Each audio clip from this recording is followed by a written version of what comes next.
فرزند زہرا یہ حالات برے ہیں۔ کاشانۂ بصیرت ایک ایسا مکمل یوٹیوب چینل جس پر محروم بصارت کے لیے بالخصوص اور تمام افراد کے لیے بالعموم سینکڑوں کی تعداد میں اسلامی کتب دستیاب ہیں۔ لہذا گزارش ہے کہ آپ اپنی ذمہ داری نبھاتے ہوئے کاشانۂ بصیرت کو سبسکرائب کرنے کے ساتھ ساتھ بیل آئیکن کو پریس کیجیے تاکہ آپ علم کے حصول کے ساتھ ساتھ مذہب اہل بیت کی اشاعت میں بھی اہم کردار ادا کرتے رہیں۔ کاشانۂ بصیرت، کاشانۂ بصیرت، کاشانۂ بصیرت۔ فرزند زہرا یہ حالات برے ہیں۔ السلام علیکم ورحمۃ اللہ وبرکاتہ۔ سامعین، آپ سماعت فرما رہے ہیں علامہ طالب جوہری صاحب کی کتاب حدیث کربلا۔ آج ہم آپ کے سامنے اس کی 15ویں ریکارڈنگ پیش کر رہے ہیں، صفحہ نمبر 193، اور عنوان ہے تیسری محرم۔ قمقماز سے زخر کے صفحہ نمبر 310 یہ کتاب کا نام ہے۔ ارباب حدیث و سیر اس بات پر متفق ہیں کہ امام حسین علیہ السلام کے کربلا میں وارد ہونے کے دوسرے روز یعنی محرم کی 30 تاریخ کو عمر بن سعد اپنے 4000 فوجیوں کے ہمراہ سرزمین کربلا پر وارد ہوا، اور ارشاد مفید میں بھی یہی مذکور ہے، یہی لکھا ہوا ہے۔ عنوان ہے ابن سعد، ترہی نے منتخب، اور یہ بھی کتاب کا نام ہے، جلد نمبر 2 اور صفحہ نمبر اس کے 63 پر۔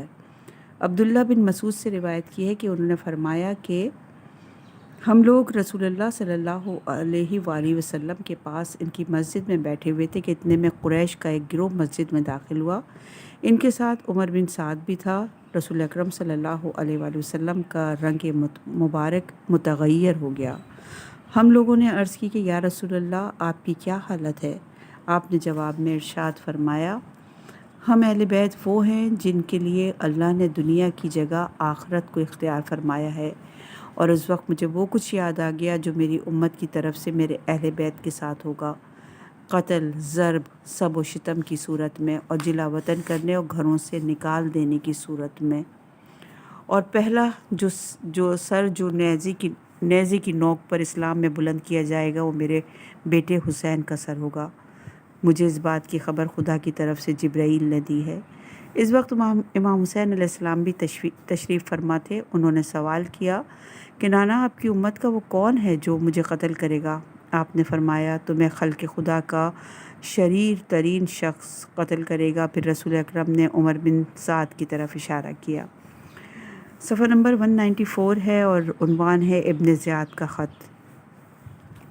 حر نے خیمگاہ حسینی کے قریب پڑاؤ ڈالنے کے بعد ابن زیاد کو یہ خط لکھا کہ میں تمہارے فرمان کے مطابق حسین کو کربلا لے آیا، اب تم اس صورتحال کو دیکھ لو۔ ابن زیاد نے امام حسین علیہ السلام کو خط لکھا کہ اے حسین، مجھے اطلاع مل گئی ہے کہ آپ کربلا پہنچ گئے ہیں، اور مجھے امیر یزید نے خط میں لکھا ہے کہ میں خواب خوش اور خوراک خوب سے بچتا رہوں جب تک کہ تمہیں اللہ کے پاس روانہ نہ کر دوں، یا پھر تم میرے اور یزید بن معاویہ کے حکم کا تسلیم کر لو، والسلام۔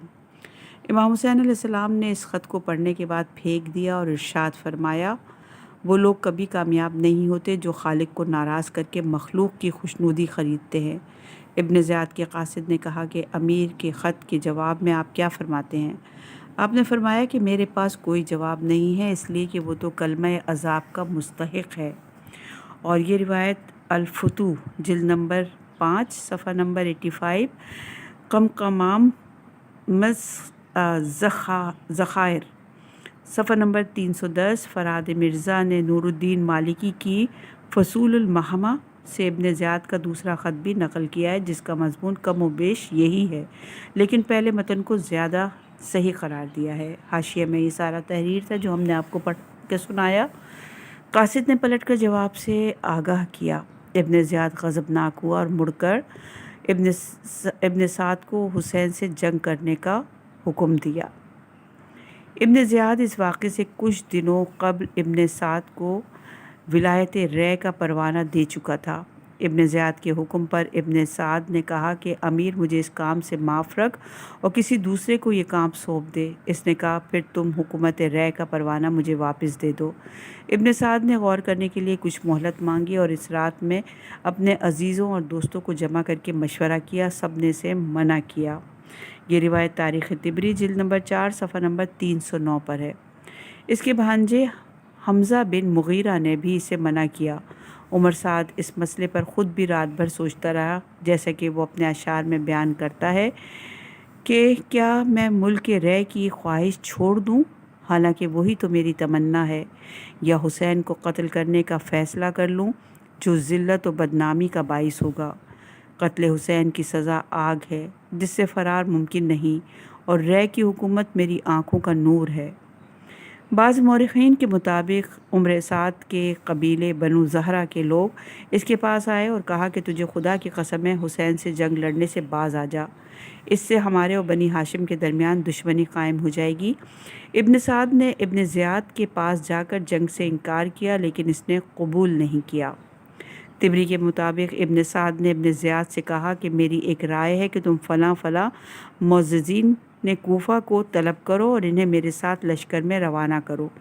ابن زیاد نے کہا کہ میں کس کو بھیجوں گا، اس میں تم سے مشورہ نہیں لوں گا، جو لشکر تمہارے ساتھ ہے اگر تم اسے لے جا سکتے ہو تو جاؤ، ورنہ رے کی حکومت کا خیال چھوڑ دو۔ ابن سعد نے اپنی رضامندی کا اظہار کر دیا، اور یہ روایت تاریخ طبری جلد نمبر 4 صفحہ نمبر 310 پر موجود ہے۔ مورخین نے تحریر کیا کہ یہ وہ زمانہ تھا جب دیلمیوں نے خروج کر کے دشت قزوین پر قبضہ کر لیا تھا۔ ابن زیاد نے ابن سعد کو حکومت رے کا پروانہ دے کر اسے مامور کیا تھا کہ وہ جا کر دلمیوں کی شورش و بغاوت کو ختم کر دے۔ ابن سعد رے کی طرف جانے کے لیے کوفہ سے باہر نکل کر حمام عیون پر پڑاؤ ڈالے ہوئے تھا، اور اس میں حاشیے میں لکھا ہے کہ یہ اطراف کوفہ کا ایک مقام ہے حمام عیون، کہ اسی اثنا میں امام حسین علیہ السلام نے کربلا میں قیام کیا۔ ابن زیاد نے انہیں بلا کر کہا پہلے تم کربلا جاؤ اور حسین کے مسئلے کو حل کرنے کے بعد رے کی طرف جاؤ۔ ابن سعد نے معذرت کی تو ابن زیاد نے رے کا پروانہ واپس مانگ لیا۔ اس نے غور و فکر کرنے کے لیے ایک شب کی مہلت مانگی، پھر واپس آ کر اپنے دوستوں سے مشورہ کیا اور سب نے اسے منع کیا اور آخرت کے عذاب سے ڈرایا۔ عمار بن عبداللہ بن یسیار جبنی اپنے باپ سے روایت کرتا ہے کہ میں اسی روز ابن سعد کے پاس گیا تھا، اس نے مجھ سے ذکر کیا کہ امیر مجھے حسین سے جنگ کرنے کے لیے بھیجنا چاہتا ہے، لیکن میں نے اسے منع کر دیا ہے۔ میں نے ابن سعد سے کہا کہ تم نے بہترین فیصلہ کیا ہے، خبردار اس کام میں ہاتھ نہ ڈالنا۔ جب میں گھر واپس آیا تو لوگوں نے کہا کہ ابن سعد فوج کی جمع آوری کر رہا ہے تاکہ حسین سے لڑنے جائے۔ میں دوبارہ اس کے پاس گیا، لیکن جب اس نے مجھے دیکھا تو اپنا منہ پھیر لیا۔ میں سمجھ گیا کہ اس نے دنیا کے عوض اپنے دین کو فروخت کر دیا ہے، اور میں اس سے بات کیے بغیر واپس آ گیا۔ یہ روایت بھی تاریخ طبری جلد نمبر 4 صفحہ نمبر 302، 309 اور 310 میں موجود ہے۔ ابو مخنف کے قول کے مطابق سب سے پہلے پرچم جو حسین سے لڑنے کے لیے بلند ہوا وہ عمر بن سعد کا پرچم تھا۔ ابن سعد 6000 سواروں کے ساتھ کربلا کی طرف روانہ ہوا۔ ابن طاؤس نے اس لشکر کی تعداد 4000 لکھی ہے۔ ارشاد مفید میں بھی 4000 کی تعداد مذکور ہے۔ ابن سعد کا پیغام صفحہ نمبر 196۔ ابن سعد نے کربلا پہنچنے کے بعد حسین کے خیموں کے قریب پڑاؤ ڈالا۔ طبری کے مطابق سب سے پہلے عزرا بن قیس حمسی عزرا بن قیس حمسی سے کہا جاؤ حسین سے پوچھے کہ انہوں نے یہ سفر کیوں اختیار کیا ہے۔ وہ چونکہ امام حسین علیہ السلام کو خط لکھنے والوں میں شامل تھا، اس لیے اس نے معذرت کی۔ دوسرے سرداروں نے بھی اسی بنیاد پر معذرت کی۔ ان میں سے کثیر بن عبداللہ شیبی نے کہا، جو کہ گستاخ اور بے ادب شخص تھا، کہ میں جاتا ہوں اور پوچھتا ہوں اور اگر کہو تو میں انہیں قتل بھی کر دوں۔ ابن سعد نے کہا میں یہ نہیں چاہتا، میں تو صرف یہ چاہتا ہوں کہ ان سے جا کر پوچھو کہ انہوں نے اس علاقے کا سفر کیوں کیا ہے۔ جیسے ہی کثیر بن عبداللہ حسینی خیمہ گاہ سے قریب ہوا، ابو ثمامہ سعیدی نے امام کی خدمت میں عرض کیا، یا ابا عبداللہ، خدا آپ کی صلاح کو باقی رکھے، آپ کی طرف وہ شخص آ رہا ہے جو بدترین خلق ہے، جسے قتل اور بے عزتی سے آر نہیں ہے۔ یہ کہہ کر ابو ثمامہ شریک کی طرف بڑھے اور کہا کہ اگر امام سے ملنا چاہتے ہو تو اپنی تلوار یہیں چھوڑ دو۔ اس نے انکار کیا اور یہ کہا کہ میں تو قاصد ہوں، اگر تم لوگ سننے پر آمادہ ہو تو میں پیغام سناؤں گا، ورنہ واپس چلا جاؤں گا۔ ابو ثمامہ نے کہا کہ اچھا، تو پھر میں تمہاری تلوار کے قبضے پر ہاتھ رکھوں گا، تم اپنا پیغام سنا دو۔ اس نے پھر انکار کیا۔ ابو ثمامہ نے کہا کہ تم ایک فاسق و فاجر اور ناپسندیدہ شخص ہو، مجھے اپنا پیغام بتلاؤ، میں امام تک پیغام پہنچا کر ابھی جواب لاتا ہوں۔ اس نے یہ بھی قبول نہیں کیا۔ پھر دونوں نے ایک دوسرے کو سب و شتم کیا اور کثیر واپس چلا گیا۔ صفحہ نمبر 197، قرہ بن قیس۔ طبری کا بیان ہے کہ اس کے بعد ابن سعد نے قرہ بن قیس سے منتقلی کو بھیجا۔ قرہ جیسے ہی امام کے خیموں کے قریب پہنچا، امام نے ساتھیوں سے پوچھا کہ کوئی شخص اسے پہچانتا ہے؟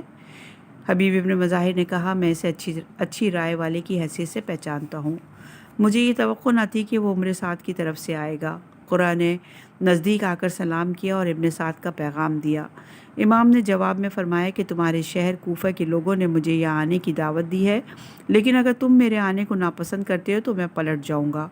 قرہ نے یہ سن کر واپس جانا چاہا تو حبیب بن ابن مظاہر نے اس سے کہا کیا تم دوبارہ انہی ظالموں میں واپس جانا چاہتے ہو؟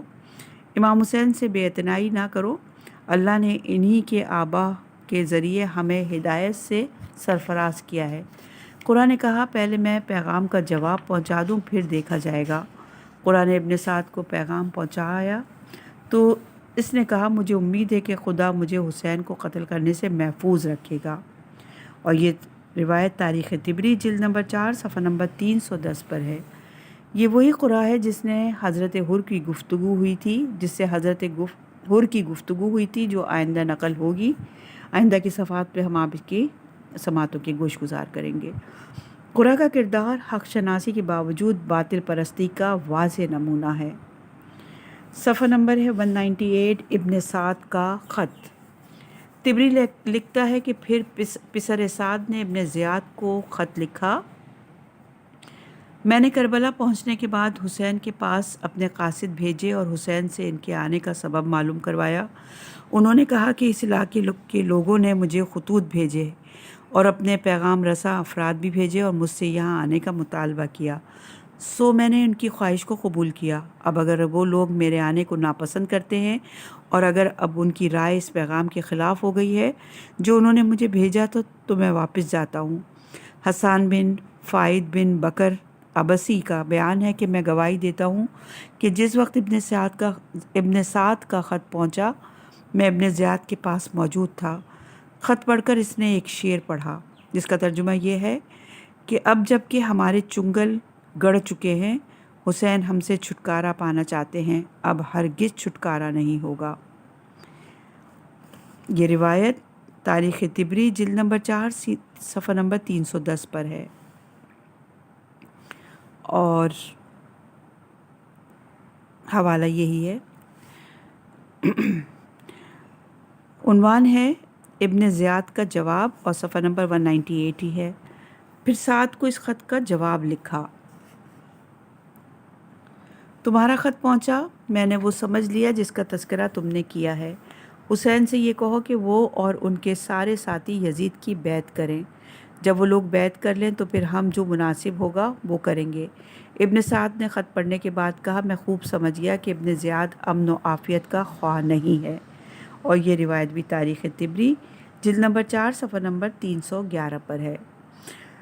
صفحہ نمبر ہے 199 اور عنوان ہے چوتھی محرم۔ فاضل خیابانی نے مرحوم تہرانی کے وسیلہ نجات کے حوالے سے تحریر کیا ہے کہ ابن زیاد نے محرم کی 4 تاریخ کو مسجد کوفہ میں اہلیان شہر کو طلب کر کے ایک خطبہ دیا۔ اس کے بعد علامہ مجلسی کی تحریر نقل کی ہے کہ پھر ابن زیاد نے لوگوں کو مسجد کوفہ میں جمع کروایا۔ جب لوگ جمع ہو گئے تو باہر نکلا اور ممبر پر بیٹھ کر لوگوں کو مخاطب کیا، یا ایھا الناس، تم نے آل ابو سفیان کو جانچا اور پرکھا ہے، جیسا تم چاہتے ہو تم نے انہیں ویسا ہی پایا ہے، اور یہ امیر یزید، تم اسے پہچانتے ہو کہ نیک سیرت اور پسندیدہ مزاج والا شخص ہے، رعایا سے مہربانی کا سلوک کرنے والا ہے اور عطا و انعام سے نوازنے والا ہے۔ اس کے دور حکومت میں راستے پر امن ہیں۔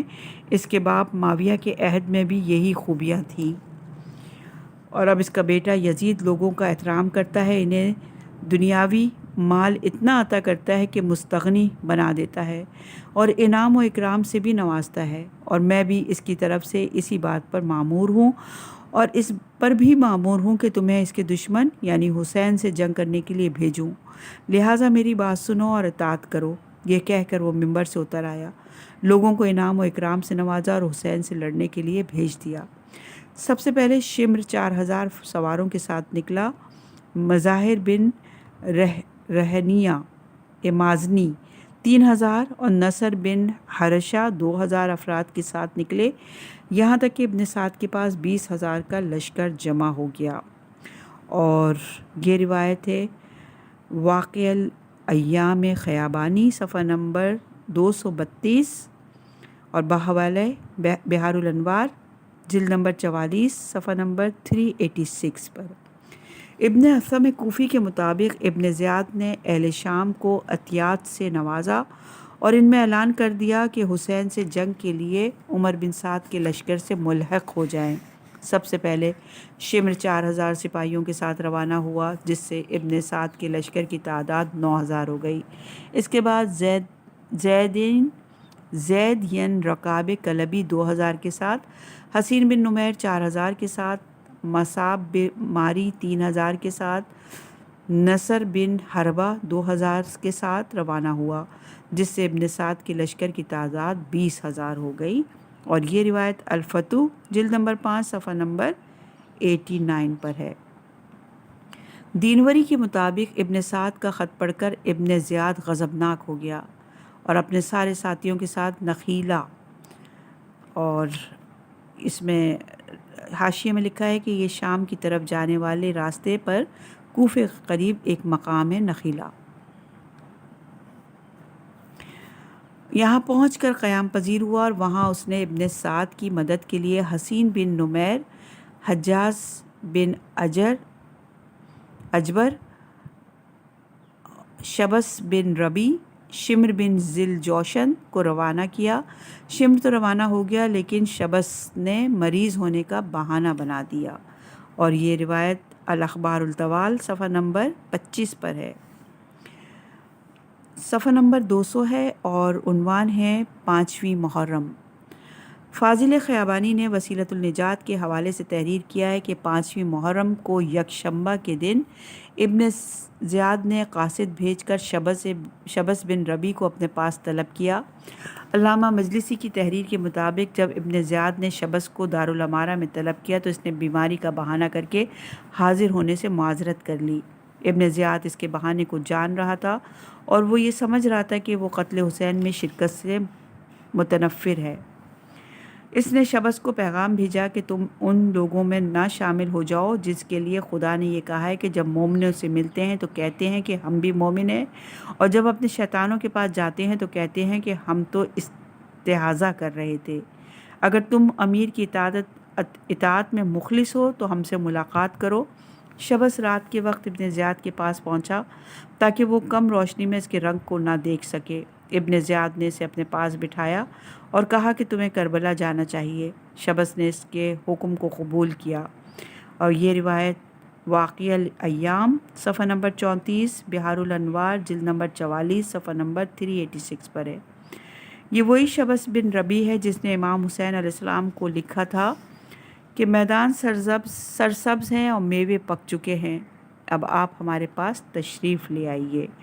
اور حاشیے میں ڈیٹیل لکھی ہوئی ہے جو ہم آپ کو سناتے ہیں کہ شبز بن ربی نبوت کا دعویٰ کرنے والی عورت سبھا کا مؤذن تھا، پھر مسلمان ہوا، حضرت عثمان اور حضرت علی کے معیدین میں رہا، پھر خارجی ہو گیا، پھر خارجیت سے تائب ہو گیا، امام حسین علیہ السلام کو خط لکھنے والوں میں شامل تھا اور بعد میں آپ کے قتل میں شریک ہوا۔ امام حسین کے قتل کی خوشی میں کوفے میں 4 منحوس و ملعون مسجدیں تعمیر ہوئیں، ان میں سے ایک کا بانی یہی شبز تھا۔ یہ مختار کے قتل میں بھی شریک تھا۔ سن 80 ہجری کے قریب کوفے میں مارا گیا۔ صفحہ نمبر 201 ہے اور عنوان ہے چھٹی محرم۔ علامہ مجلسی لکھتے ہیں کہ ابن زیاد اسی طرح دستے پہ دستے بھیجتا رہا، یہاں تک کہ کربلا میں حسین کے خلاف عمر بن سعد کے پاس 30,000 سوار اور پیادہ جمع ہو گئے۔ ابن زیاد نے ابن سعد کو خط لکھا کہ میں نے سوار و سواریوں کو کثیر تعداد میں بھیج کر تمہارے لیے کوئی بہانہ نہیں چھوڑا، اب تم ہر صبح و شام مجھے حالات سے مطلع کرتے رہو۔ محرم کی 6 تاریخ تھی جب ابن زیاد نے ابن سعد کو قتل حسین کا شدت سے حکم دیا۔ یہ روایت بحار الانوار کی جلد نمبر 44 صفحہ نمبر 386، الفتوح جلد نمبر 5 صفحہ نمبر 90 پہ موجود ہے۔ صفحہ نمبر 201 ہی ہے اور عنوان ہے کوفے کی صورتحال۔ مورخین کے مطابق کوفے والوں کا عام رویہ یہ تھا کہ وہ حسین سے جنگ کرنے سے انتہائی متنفر تھے۔ جب بھی کسی کو جنگ کے لیے کوفے سے روانہ کیا جاتا وہ کچھ دور جا کر واپس آ جاتا۔ دینوری کے مطابق ابن زیاد کثیر افراد کو جنگ کے لیے بھیجتا تھا، لیکن چونکہ لوگ امام حسین علیہ السلام سے جنگ نہیں کرنا چاہتے تھے بلکہ اس سے متنفر تھے، لہٰذا بہت کم افراد کربلا پہنچتے تھے۔ یہ دیکھ کر ابن زیاد نے سوید بن عبد الرحمن منقری کو جاسوسی پر معین کیا، جو بھی کربلا جانے سے گریز کرے اسے حاکم کے پاس لایا جائے۔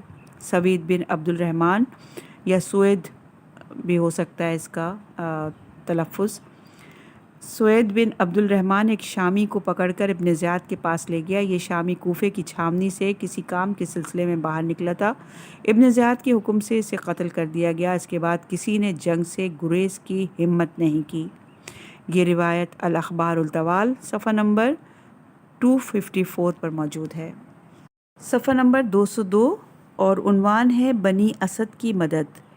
ادھر کوفے میں یہ صورتحال تھی اور ادھر کربلا میں حبیب بن مظاہر نے امام حسین علیہ السلام سے عرض کی کہ ابن رسول اللہ، ہمارے قریب ہی بنی اسد کی ایک بستی ہے، اگر آپ اجازت دیں تو میں جاؤں اور انہیں آپ کی نصرت پر آمادہ کروں۔ ممکن ہے کہ اللہ ان لوگوں کے ذریعے آپ کو دشمنوں کے شر سے نجات دے دے۔ امام حسین علیہ السلام سے اجازت ملنے کے بعد حبیب بھیس بدل کر اندھیری رات کو بنی اسد کے پاس پہنچے۔ انہوں نے حبیب کو پہچان کر رات کو آنے کا سبب دریافت کیا۔ حبیب نے کہا، میں تمہارے پاس ایک ایسی خبر کی دعوت لے کر آیا ہوں کہ آج تک کسی نے کسی بھی قوم کو ایسی دعوت خیر نہیں دی ہوگی۔ تمہارے نبی کا نواسہ مومنوں کے ایک گروہ کے ساتھ یہاں پڑاؤ ڈالے ہوئے ہے۔ ان مومنین میں سے ایک ایک شخص 1000 کے برابر ہے۔ جب تک یہ زندہ ہیں حسین پر آنچ نہیں آنے دیں گے۔ عمر بن سعد کے لشکر نے امام حسین علیہ السلام اور ان کے ساتھیوں کو چاروں طرف سے گھیر لیا ہے۔ میں تمہیں نصیحت کرنے آیا ہوں کہ امام حسین علیہ السلام کی مدد کرو، سو آج میری بات مان کر حسین کی نصرت کرو تاکہ تمہیں دنیا اور آخرت میں سرفرازی کا شرف حاصل ہو۔ میں خدا کی قسم کھاتا ہوں کہ جو شخص بھی راہ خدا میں رسول اللہ صلی اللہ علیہ وآلہ وسلم کے نواسے کے ساتھ قتل ہوگا وہ علیین میں محمد رسول اللہ صلی اللہ علیہ وآلہ وسلم کی رفاقت میں ہوگا۔ حبیب کی دعوت پر سب سے پہلے عبداللہ بن بشر اسدی نے لبیک کہا اور رس پڑھا۔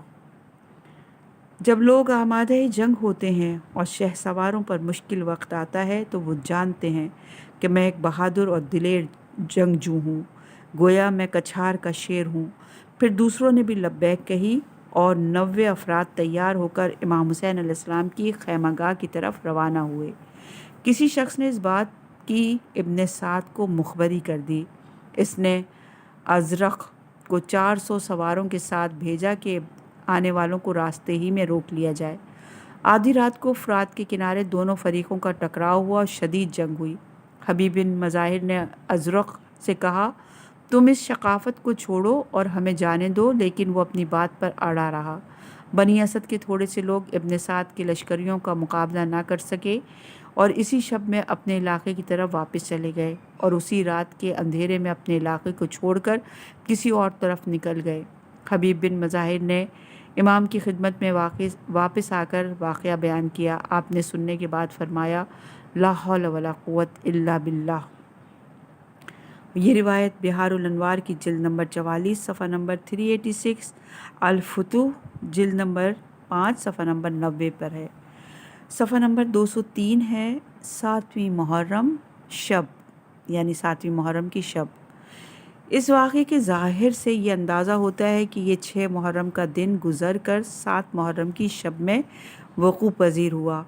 خیابانی نے اسے 6 محرم کے واقعات میں تحریر کیا ہے، اور یہ روایت ہے بقائے الایام صفحہ نمبر 236۔ بنی اسد کا مذکورہ واقعہ تحریر کرنے کے بعد خوارزمی، اور یہ ہے مقتل خوارزمی جلد نمبر 1 صفحہ نمبر 346 میں، اور مجلسی بہار الانوار کی جلد نمبر 44 صفحہ نمبر 387 پر تحریر فرماتے ہیں کہ فوج یزید کے اس دستے نے پلٹ کر فرات کو اپنے قبضے میں لے لیا اور پانی کی اس طرح ناکہ بندی کر دی کہ حسین اور اصحاب حسین پیاس کی شدت میں مبتلا ہو گئے۔ تو امام حسین نے ایک کدال لی اور اہل حرم کے خیموں کے پشت پر تشریف لے گئے اور قبلہ رخ 19 قدم آگے جا کر کھدائی کی۔ اس مقام سے میٹھے پانی کا چشمہ پھوٹ نکلا۔ اس سے امام حسین علیہ السلام نے بھی پانی پیا اور سب نے اپنی پیاس بجھائی اور کچھ پانی ذخیرہ کیا، پھر وہ چشمہ غائب ہو گیا۔ 7ویں محرم کا دن یہ خبر ابن زیاد کو کوفے پہنچی تو اس نے ابن سعد کو خط لکھا کہ مجھے یہ خبر ملی کہ حسین کنویں کھود کر پانی نکال رہے ہیں اور اپنے ساتھیوں سمیت سیراب ہو رہے ہیں، تو دیکھو میرا یہ خط تمہیں ملے تو ہر ممکن طریقے سے انہیں کنویں کھودنے سے روکو اور ان پر سختی کرو اور انہیں پانی نہ پینے دو، جیسا کہ انہوں نے عثمان کے ساتھ کیا تھا۔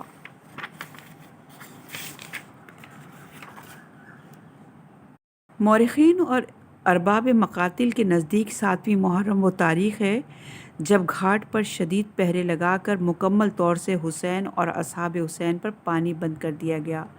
فریق پر پانی کی بندش یزید کا خاندانی طریقہ تھا، جیسا کہ صفین میں علی کی فوج پر پانی بند کیا گیا تھا اور علی نے اپنی فوجی قوت سے اس منصوبے کو ناکام بنا دیا تھا۔ یہی طریقہ کربلا کے واقعے میں نظر آتا ہے کہ ابن زیاد نے حر کے نام اپنے خط میں لکھا تھا کہ حسین کو ایسی جگہ اترنے پہ مجبور کرو جہاں پانی اور چارہ نہ ہو۔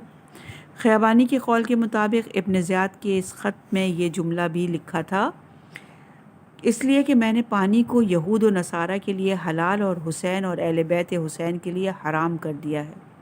حسین اور اصحاب حسین اور پانی کے درمیان اس طرح حائل ہو جاؤ کہ انہیں پینے کے لیے پانی کا ایک قطرہ بھی میسر نہ ہو، جیسا کہ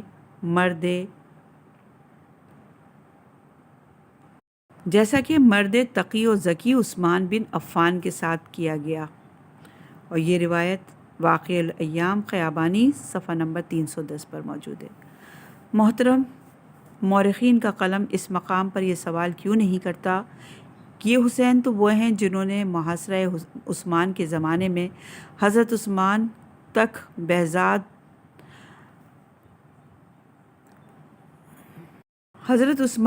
بہزار دشواری پانی پہنچانے کا احسان کیا تھا۔ ان حسین سے یہ انتقام کیسا؟ بہرحال خط کو پڑھتے ہی ابن سعد نے عمرو بن حجاج کو 500 سواروں کے ساتھ گھاٹ روکنے پر مامور کر دیا اور انہوں نے فرمان کے مطابق گھاٹ کو اس طرح روک دیا کہ ایک قطرہ بھی حسینی قیامگاہ تک نہ پہنچنے پائے۔ طبری کے مطابق یہ واقعہ قتل حسین سے 3 دن قبل وقوع پذیر ہوا، اور یہ روایت تاریخ طبری جلد نمبر 4 صفحہ نمبر 312 پر ہے۔ ابو حنیفہ دینوری نے بھی یہی تحریر کیا ہے، الاخبار الطوال صفحہ نمبر 255 میں۔ تبری کے مطابق بندش آب پر عمل درآمد ہونے کے بعد قبیلہ بجیلہ کے ایک شخص عبداللہ ابن حسین ازدی نے امام حسین علیہ السلام کو مخاطب کر کے کہا، اے حسین، یہ جو تم پانی کی طرف دیکھ رہے ہو یہ آسمان کا جگر ہے، اس میں تمہیں ایک قطرہ بھی نصیب نہیں ہوگا یہاں تک کہ تم مر جاؤ گے۔ یہ سن کر امام حسین علیہ السلام نے بارگاہ ازدی میں عرض کی، بار الہ تو اسے پیاسا مار دے اور ہرگز اس کی مغفرت نہ فرما۔ حمید بن مسلم کہتا ہے کہ میں نے اس واقعے کے بعد اس کے مرض کا سن کر اس کی عیادت کی۔ خدائے وعدہ الشریک گواہ ہے کہ میں نے اس شخص کو اس عالم میں دیکھا کہ وہ اس قدر پانی پیتا تھا کہ اس کا پیٹ پھول جاتا تھا، اور پھر وہ قے کرتا تھا اور پیاس کی شدت شکایت کرتا تھا، پھر پانی پی پی کر بے حال ہو جاتا تھا اور قے کرتا تھا، یہاں تک کہ ایک دن وہ اسی عالم میں ہلاک ہو گیا۔ اور یہ روایت تاریخ طبری جلد نمبر 4 صفحہ نمبر 312 پر ہے۔ 8ویں محرم کی شب طبری نے عبداللہ بن ابی حسین ازدی کے واقعے کے فوراً بعد اور علامہ مجلسی نے ابن زیاد کی بندش آب کے خط کے فوراً بعد ابو الفضل کے پانی لانے کے واقعے کو تحریر کیا ہے، جس سے اندازہ ہوتا ہے کہ یہ 8ویں محرم کی شب کا واقعہ ہے۔ اس واقعے کو مورخین نے جزوی اور لفظی تبدیلیوں کے ساتھ اس طرح بیان کیا کہ جب حسین اور اصحاب حسین پر پیاس کا شدید غلبہ ہوا تو امام حسین علیہ السلام نے اپنے بھائی حضرت عباس کو بلا کر پانی لانے کا حکم دیا۔ حضرت عباس حکم امام سے 30 سواروں اور 20 پیادوں کے ساتھ 20 مشکوں کے ہمراہ گھاٹ کی طرف تشریف لے گئے۔ نافع بن ہلال پرچم لیے ہوئے آگے بڑھ رہے تھے۔ رات کا وقت تھا۔ جب یہ دستہ گھاٹ کے قریب ہوا تو عمرو بن حجاج نے سوال کیا، تم لوگ کون ہو؟ نافع بن ہلال نے اپنا تعارف کرایا تو عمرو بن حجاج نے خوش آمدید کہہ کر پوچھا کہ بھائی تم یہاں کیوں آئے ہو؟ نافع بن ہلال نے جواب دیا کہ جو پانی تم لوگوں نے ہم پر بند کر دیا ہے ہم اسے پینے آئے ہیں۔ عمرو نے جواب دیا کہ شوق سے پیو۔ نافع نے کہا، خدا کی قسم میں اس پانی سے ایک قطرہ بھی نہیں پیوں گا، اس لیے کہ حسین پیاسے ہیں۔ عمرو نے کہا، جو تم چاہتے ہو وہ ممکن نہیں، ہمیں اس جگہ پر اسی لیے معین کیا گیا ہے کہ ہم تمہیں پانی سے روکیں۔ یہ وہ وقت تھا جب عمرو بن حجاج کے سپاہی نافع بن ہلال کے ساتھ آنے والوں کی طرف متوجہ ہوئے۔ حضرت عباس نے پیادہ افراد سے کہا، مشکوں کو بھر لو۔ ان لوگوں نے گھاٹ پر اتر کر مشکیں بھر لیں۔ عمرو بن حجاج اور اس کے سپاہیوں نے روکنا چاہا تو حضرت عباس اور جناب نافع بن ہلال ان لوگوں پر حملہ آور ہوئے اور انہیں الجھائے رکھا، یہاں تک کہ وہ مشکیں خیموں تک پہنچ گئیں۔ اس جھڑپ کے دوران عمرو کے سپاہیوں سے ایک شخص جو قبیلہ زدہ ضاد دال الف حمزہ زدہ کا تھا، نافع بن ہلال کے نیزے سے زخمی ہو کر مر گیا۔ یہ روایت تاریخ طبری جلد نمبر 4 صفحہ نمبر 312، بہار الانوار کی جلد نمبر 44 صفحہ نمبر 388، مقاتل طالبین صفحہ نمبر 117 پر موجود ہے۔ علامہ مجلسی اور خوارزمی کے مطابق اس واقعے کے سبب حضرت ابو الفضل العباس کا لقب سقا قرار پایا۔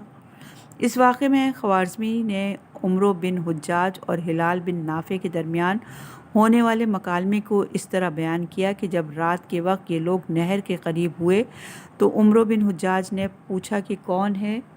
نافع بن ہلال نے جواب دیا کہ میں تمہارا ابن ام ہوں اور حسین کے ساتھیوں میں ہوں، اور اس لیے آیا ہوں کہ وہ جو پانی جو تم لوگوں نے ہم پر بند کر دیا ہے میں اس میں سے کچھ پی لوں۔ حجاج نے کہا، شوق سے پیو۔ اس کے جواب میں نافع نے کہا، تم پروائے ہو، تم کیسے مجھ کو پانی پینے کا اذن دے رہے ہو جبکہ حسین علیہ السلام اور ان کے اصحاب پیاس سے موت کے قریب ہو گئے ہیں؟ اس نے جواب دیا کہ تم سچ کہتے ہو اور میں بھی اس بات کو سمجھتا ہوں، لیکن ہمیں اس بات کا حکم دیا گیا ہے اور ہم پر لازم ہے کہ اس حکم کی تعمیل و تکمیل کریں۔ اس کے بعد ان دونوں گروہوں میں شدید جنگ ہوئی اور اس درمیان مشکوں میں پانی بھر لیا۔ یہ روایت مقتل خوارزمی جلد نمبر 1 صفحہ نمبر 347 پر ہے۔ طبری نے فوج یزید کے ایک سپاہی ہانی بن ثبت حضرمی کے حوالے سے نقل کیا ہے کہ امام حسین علیہ السلام نے عمرو بن قرظہ انصاری کے ذریعے ابن سعد کو پیغام بھیجا کہ میں بات کرنا چاہتا ہوں، آج کی رات دونوں لشکرگاہوں کے درمیان ملاقات کروں۔ ابن سعد نے اپنے 20 افراد کے ساتھ آیا اور امام حسین علیہ السلام بھی 20 افراد کے ساتھ اپنی خیمہ گاہ سے برآمد ہوئے، اور یہ روایت تاریخ طبری جلد نمبر 4 صفحہ نمبر 312 میں ہے۔ اس مقام پر مجلسی تحریر فرماتے ہیں کہ جب دونوں گروہ نزدیک ہو گئے تو امام نے اپنے اصحاب کو عقب میں رکنے کا حکم دیا اور ابو الفضل اور اکبر کو لے کر آگے بڑھے۔ پھر ابن سعد نے بھی اپنے ہمراہیوں کو دور بھیج دیا اور اپنے بیٹے حافظ سعد اور ایک غلام جس کا نام خوارزمی کے مطابق لاحق تھا اس کے ساتھ آگے بڑھے۔ امام حسین علیہ السلام نے فرمایا، پسر سعد، پروائے ہو، تم اللہ سے ڈرتے کیوں نہیں ہو حالانکہ تمہیں اس کی بارگاہ میں واپس جانا ہے؟ کیا تم مجھ سے قتال کرنے آئے ہو حالانکہ تمہیں معلوم ہے کہ میں کس کا بیٹا ہوں؟ ان لوگوں کو چھوڑو اور میرے ساتھ ہو جاؤ، اللہ سے قربت کا سبب ہوگا۔ پسر سعد نے کہا، میں ڈرتا ہوں میرا گھر منہدم کر دیا جائے گا۔ آپ نے فرمایا کہ میں اسے پھر تعمیر کرا دوں گا۔ اس نے کہا، مجھے اس بات کا ڈر ہے کہ میری جائیداد ضبط کر لی جائے گی۔ آپ نے جواب میں ارشاد فرمایا، اپنے حجاز کے مال سے ان سے بہتر املاک تمہیں دے دوں گا۔ اس نے جواب میں کہا، مجھے اپنے اہل و عیال کا خوف ہے، ابن زیاد انہیں نقصان پہنچائے گا۔ امام حسین علیہ السلام خاموش ہو گئے اور پلٹتے ہوئے فرمایا کہ یہ تمہیں کیا ہو گیا ہے؟ اللہ تمہیں تمہارے بستر پر ذبح کرے اور قیامت کے دن تمہاری مغفرت نہ کرے۔ خدا کی قسم مجھے توقع ہے کہ تم سیر ہو کر عراق کا گیہوں نہ کھا سکو گے۔ اس نے تمسخر کے لہجے میں جواب دیا کہ اگر گیہوں نہ ملا تو جو ہی پر قناعت کروں گا، اور یہ روایت بہار الانوار کی جلد نمبر 4 صفحہ نمبر 388 پر ہے۔ خوارزمی کے مطابق جب پسر سعد نے اپنے اہل و عیال کی تباہی کا تذکرہ کیا تو امام حسین علیہ السلام نے فرمایا، میں ان کی سلامتی کا ضامن ہوں۔ اس پر پسر سعد نے کوئی جواب نہیں دیا اور چپ رہا، تو آپ نے زجر اور بیخ کے کلمات ادا فرمائے، اور یہ روایت مقتل خوارزمی جلد نمبر 1 صفحہ نمبر 347 پر موجود ہے۔ تذکرۃ الخواص کا بیان ہے کہ پسر سعد امام حسین علیہ السلام سے جنگ کرنے سے کراہت کر رہا تھا۔ اس نے اپنے ایک آدمی کو امام کے پاس بھیجا کہ میں آپ سے ملاقات کرنا چاہتا ہوں۔ آپ نے اس کی یہ خواہش قبول فرمائی اور خلوت میں ملاقات کی۔ ابن سعد نے گفتگو کی ابتدا کی اور پوچھا کہ وہ کیا چیز ہے جس کے لیے آپ نے یہاں کا سفر اختیار کیا ہے۔ آپ نے جواب میں فرمایا کہ میں کوفے والوں کی طلب پر آیا ہوں۔ ابن سعد نے کہا، اب تو آپ نے دیکھ لیا کہ کوفے والوں نے عہد شکنی کی بلکہ آپ کے در پہ آزار ہوئے ہیں۔ آپ نے ارشاد فرمایا کہ اگر کوئی شخص اللہ کی راہ میں ہمیں دھوکہ دیتا ہے تو ہم دھوکہ کھا لیتے ہیں، اس لیے کہ بظاہر تو وہ ہم سے حق بات ہی کا مطالبہ کر رہے ہیں۔ ابن سعد نے کہا کہ اب تو جو صورتحال ہے وہ آپ دیکھ رہے ہیں، اب آپ کی رائے کیا ہے؟ آپ نے فرمایا کہ مجھے واپس جانے دو کہ میں مکہ یا مدینے میں جا کر سکونت اختیار کر لوں یا سرحدوں میں سے کسی سرحد پر نکل جاؤں اور وہاں عام لوگوں کی طرح زندگی گزار دوں۔ یہ روایت تذکرۃ الخواص صفحہ نمبر 257 پر موجود ہے۔ تذکرۃ الخواص کی اس روایت کی روح سے پسر سعد نے خود ملاقات کی خواہش کی۔ اس سے یہ اندازہ ہوتا ہے کہ یہ ملاقات پسر سعد کے ورود کربلا کے فوراً بعد ہوئی۔ طبری کے مطابق امام حسین علیہ السلام اور عمر بن سعد کے درمیان 3-4 ملاقاتیں ہوئیں۔ اس اعتبار سے طبری کے بیان کردہ ملاقات آخری ہے۔ شیخ مفید کے مطابق رات کے وقت دونوں کی ملاقات ہوئی اور دونوں کی تنہائی میں دیر تک بات چیت ہوئی۔ پھر پسر سعد نے اپنے پڑاؤ پر پہنچ کر ابن زیاد کو خط لکھا، اور یہ روایت ارشاد مفید جلد نمبر 2 صفحہ نمبر 47 پر موجود ہے۔ بیان ابھی جاری ہے، انشاءاللہ کہ اگلی ریکارڈنگ میں اسے آگے